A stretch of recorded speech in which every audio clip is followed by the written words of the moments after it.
Ah, o sige, yung parcel. Oo. Sariwang-sariwa pa to. Oo, siyempre. Oh, dito lang sa gilid ng ano, kalsada. Sige, sige. Diyan sa gilid ng kalsada. Okay, sige. Punta na kami dyan. Okay, sige, hintayin ko. Okay, sige. Sige, bye-bye.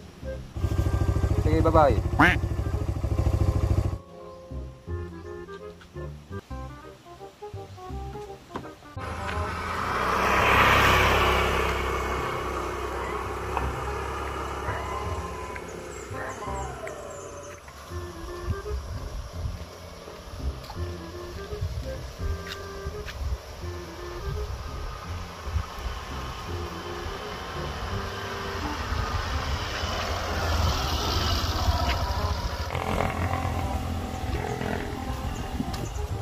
Saan po yung bahay dito ni Bartolome? Bartolome? Dito ata. Ah, dito? Sige, salamat. Bye. Opo. Ano yan? Ah, ikaw bang naghatid ng ano? Parcel? Dito na po yung parcel. Po, sir, yung parcel. Sariwang-sariwa pa to. Ang tangkad pa naman.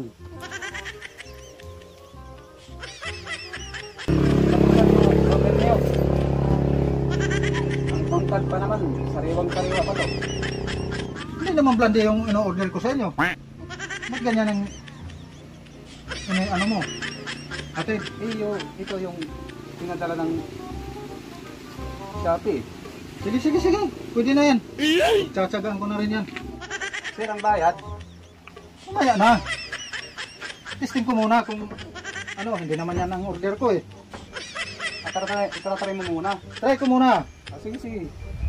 Tara, Baka pag natrayan mo, hindi ka magbayad. babayaran kita. Mas dodoblehin ko pa, dodoblehin. Sige. Tara. Testing muna tayo. Paano yan, sir? Pariringgan nyo lang ako. Huwag ka nang mag-ano dyan. Aantay na lang ako dito. Oo.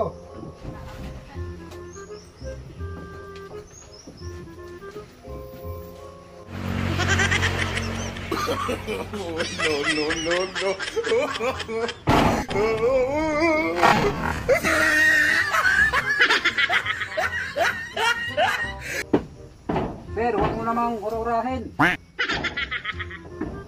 Hindi pa yan. Hintay ka lang dyan, hintay.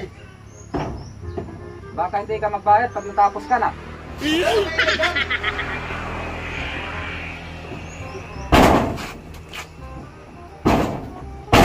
Ano yan, sir? Pinduturundo mo na yata yan eh.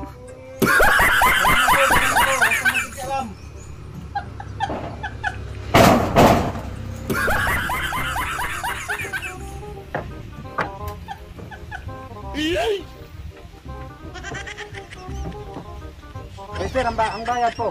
Ayun na, hindi na ako magbabayad dyan. Ano ba talaga yung ano? Ba't ganyan ang amoy? Masariwa yan, sir. Baka hindi. Iba-iba ang amoy eh. Hindi pwede, sir. Parang Sariwang-sariwa pa to. parang amoy ng lawlaw eh. Baka ano ba? Baka hindi ako pwede. Kaya nga, hindi ako magbabayad. Hindi pwede Hindi yan, ako sir. pinanahan eh. Lologi yung kumpanya namin. Alis kayo, alis. Hindi ako pinanahan. Nasira tuloy yung bahay ko.